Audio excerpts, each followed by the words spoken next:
Hello everybody, Dave from Arachnids back again. We have another breaking development in the hobby. This isn't really that bad.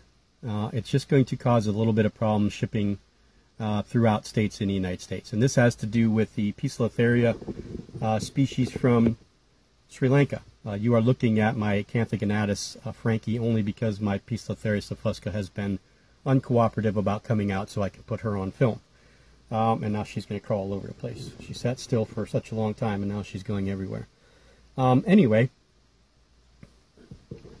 you're going to make it difficult, aren't you? But if we just do this, you guys can watch her this way. So, what are we looking at?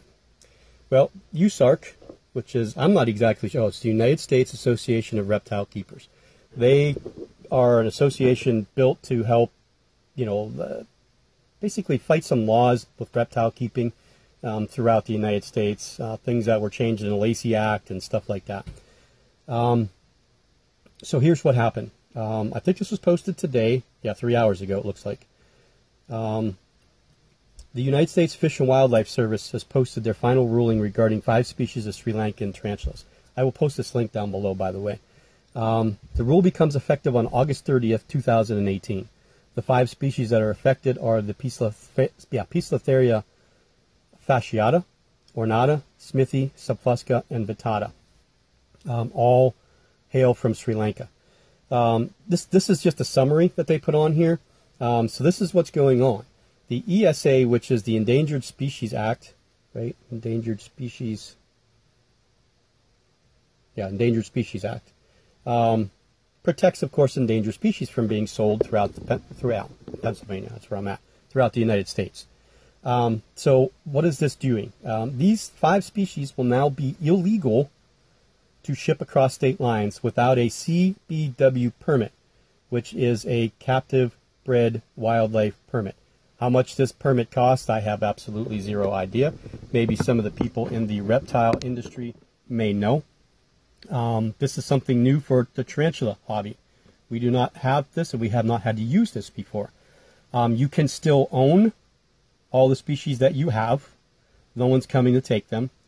You can sell them in the state that you live in, but you cannot ship them across state lines without the CBW permit. You can still breed them.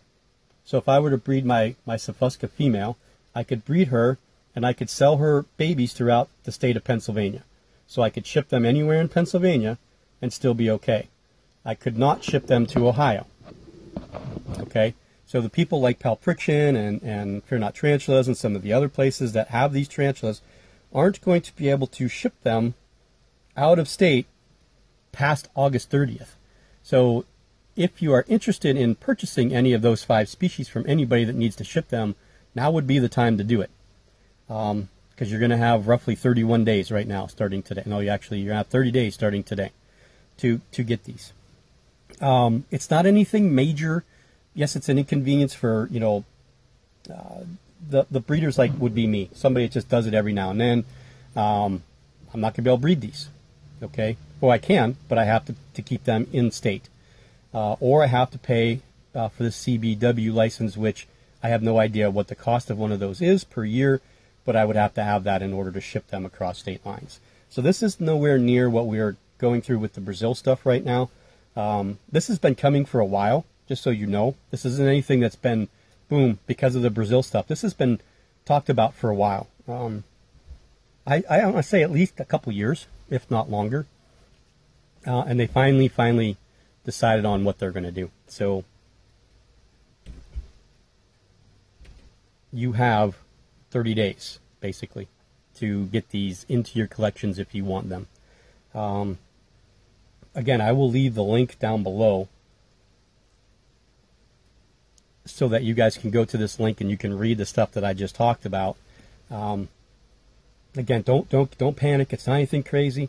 This is actually probably, I don't want to say it's a bad thing or a good thing. It's just a thing. Okay, it's just something that we're going to have to deal with now. And you may see some other stuff come down the line later on that may end up falling into these same kind of features. We don't know. Right now, because these are listed as endangered species, we are not going to be able to sell them across state lines. Now the question is going to be is, and I'm going to send USARC a message here on this, if I live in Pennsylvania and I want to move to Wyoming and I have this species, what do I do? Do I have to get this permit in order to take it there? Or am I allowed to just take it with me? So that's stuff we have to figure out. Give me 1 second. Okay, so the best thing I'm going to tell you guys is you can ask questions down below, but it'd be better if you just go to the link that I leave in the description. Then you can read this stuff. I don't know if we post this on the tarantula community yet, but this is something that, again, is United States only. This is USARC and this is USFWS. Again, USARC didn't make the law. They're trying to figure out how we can fight it. And I think there's a way that we might, I don't know what they're going to try and do, what USARC is going to try and do, if anything. But this is what we have going on right now, and this would have to be amended in order to be able to just sell these across state lines without this CBW license. So, sorry that I couldn't get my Poecilotheria there on camera for you, but I hope you guys enjoyed this. And again, some new odd news for us here in the States. And we'll see you guys later, and happy keeping.